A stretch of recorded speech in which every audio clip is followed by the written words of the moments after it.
get to Manchester United. They're in the market for a number of positions, aren't they, when the transfer window opens in the summer? And Keith, I will pick up on Lewis Hall in just a minute with you, but I just want to talk to you, Alan, firstly.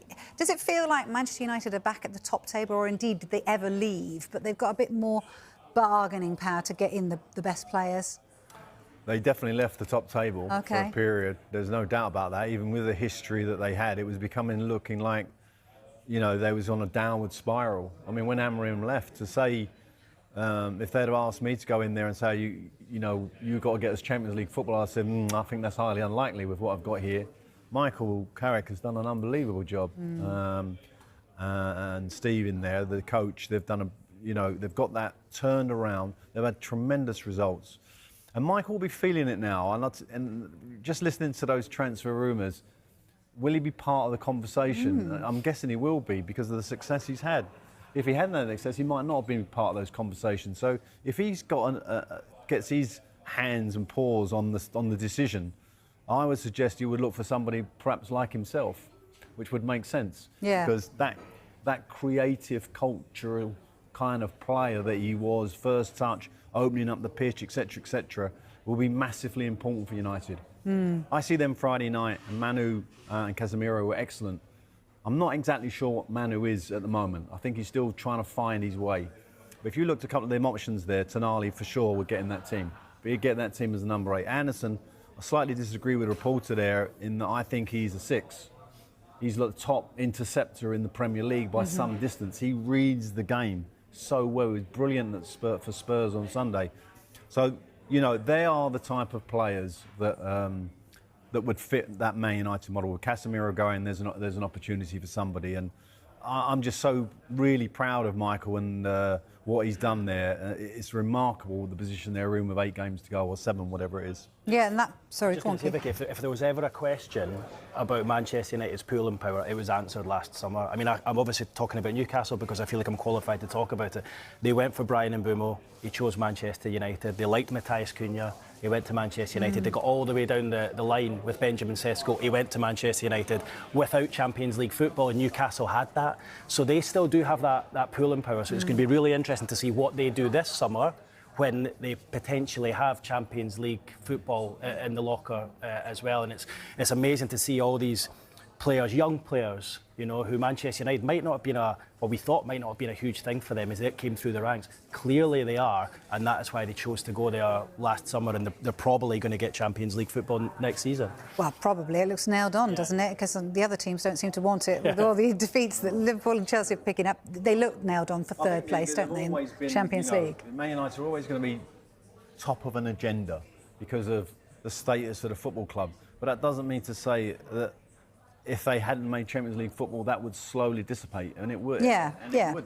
And as we've seen with Leeds United, you know, what has happened to them over the years when they were so close to winning the Premier League, etc., etc.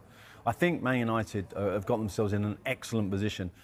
I don't think the Newcastle players, and I think Eddie's been quite strong about defending Gomes and Tonali in particular, because I'm not sure that transfer would be possible. I think Newcastle got the financial power to hold off, but it'd be interesting. That could be something that you'll be looking forward to in the summer. Yeah. Look, I think there's a chance one could go of the two. I don't think both will be allowed to go. What Newcastle don't want is a repeat of last season when Alexander Isak dug his heels in, essentially went on strike. He went on strike. Can they prevent that? Because they've got a bit of a blueprint of how to behave and getting what you want. Yeah, well, what I mean by that is I think that if a player agitates to leave, or if a player says, look, I do want to try explore a new opportunity, I think they will be more open to it earlier on in the transfer window. Now, I know it's difficult in a World Cup year that Mark touches on, but I think they got their fingers burnt a bit last year, and they won't allow that to happen again. Yes, they want the true value of the player, but they don't want a situation where they're wheeling and dealing in the last day of the window, and then for Newcastle it bled into this season. There was a knock-on effect, and there was a cloud hanging over the club at the start of the season, and I think that was being reflected in results and performances and a general mood and what is going to probably be their overall finish in the league. So with regards to Bruno Guimaraes and Sandro Tonali, I would say of the two, Sandro Tonali probably more likely to leave. However, he's contracted until 2030. So, you know, Newcastle could command a huge amount of money for him. But unless any player agitates to leave, Newcastle will be keen to hold on to them. I think with Bruno Guimaraes, and he's kind of been mentioned. As Manchester United prepare for a return to European competition, the upcoming summer transfer window is shaping up to be one of the most important in the club's modern history. After a campaign that exposed clear structural weaknesses, particularly in midfield, the focus has shifted from quick fixes to long-term planning. This is no longer about star power. It's about building a system. In recent years, Manchester United's transfer strategy has often been reactive, driven by big names rather than clear tactical needs. That approach has delivered moments of quality but little consistency. Now, the club appears to be taking a more disciplined route, identifying profiles that fit a defined style of play. The priority is clear: energy, intelligence, and adaptability. At the center of this rebuild is the midfield, an area that struggled to provide balance, control, and defensive stability last season. United are now targeting players who can transform how the team functions both on and off the ball.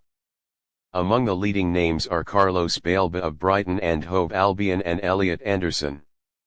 Baleba offers physical dominance, ball recovery, and composure in transitions, qualities essential for a team looking to control games at a higher level. His situation is particularly interesting. After a failed move last summer and a slight dip in form, he could become a more attainable option, making him a calculated investment rather than a financial risk. Anderson, meanwhile, represents a different kind of value. Dynamic, technically sound, and already proven in the Premier League, he brings the kind of forward-driving energy that United have often lacked. His ability to link midfield and attack could add fluidity and unpredictability to the team's play. Beyond midfield, United's interest in players like Lewis Hall, Iliman Ndiaye, and Yan Diomande reflects a broader recruitment philosophy. These are not just talented individuals, they are adaptable players capable of fulfilling multiple roles. This flexibility is increasingly valuable in modern football, where tactical systems evolve rapidly and squad depth must be both functional and intelligent. What sets this transfer approach apart is its emphasis on cohesion.